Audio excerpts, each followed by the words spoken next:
Hello, this is Brian Scuttle of Sonic Cinema here with a quick take. It's been a while since I've done one for not a Blu-ray review or the Atlanta Film Festival. But I did want to at least do one for this movie because of the fact that it's now available on Netflix. It's been on Netflix for a couple weeks. Did not get a theatrical release, which is a shame because I think it would have played like gangbusters in a theater. It is Jeremy Saulnier's Rebel Ridge. And it is a thriller about a former Marine played by Aaron Pierre who is trying to go to a small town courthouse to get his cousin bailed out and help him get through his life. He is riding his bike on a small town road when he gets pulled over by the cops. And already we can kind of see the tensions and the dynamics between the cops and this stranger to their community. And when they find $36,000 on him, which he has for his cousin's bail, and for their ability to start a new life, the cops take it through a legal mechanism known as civil asset forfeiture, which if you have watched Last Week Tonight with John Oliver, you know back from the first season that he covered this. And it's funny because of the fact that as this film escalates into Pierre's character basically versus the small town police force with the police chief played by Don Johnson, as it escalates into a battle between those two entities, it feels like this is a movie that very much plays into a lot of the different looks at the systemic racism and corruption at the heart of American policing right now. And so I thought it was pretty interesting to watch in that context. But the thing that I think makes Saulnier's film so interesting is the fact that it's a thriller with some action, but in a very fundamentally important move to the film in and of itself, nobody dies.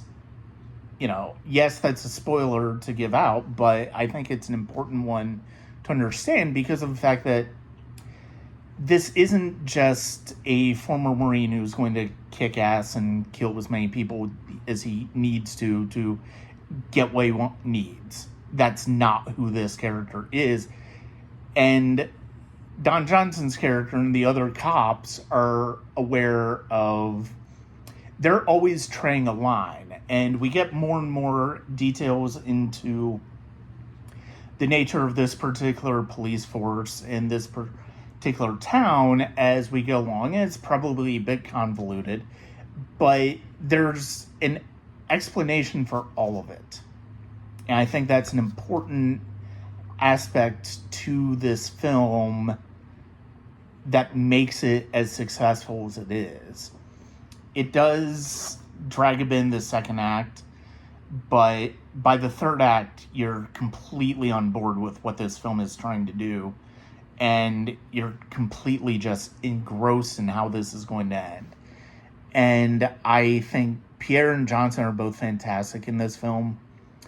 I think the slow burn tension of the film of the story is built up really quite well in the storytelling. This is ultimately a very pulpy police drama. Very pulpy cop drama. And I think this might be one of the best examples of an American filmmaker using B-movie tropes for social consciousness ideas in a way that is entertaining as well as insightful that I think we've seen in a while. And it's probably the best example of American filmmaker working in pulp genres that we've seen in a long time. And I think this is a terrific film. And it again, I wish this movie had gotten a theatrical release because I think it will play like gangbusters. Netflix, get your heads out of your butts when it comes to theatrical releases. They're a fundamental part of why movie watching is so important. This movie would have been great with an audience, and it would be great with a group of friends. It really would.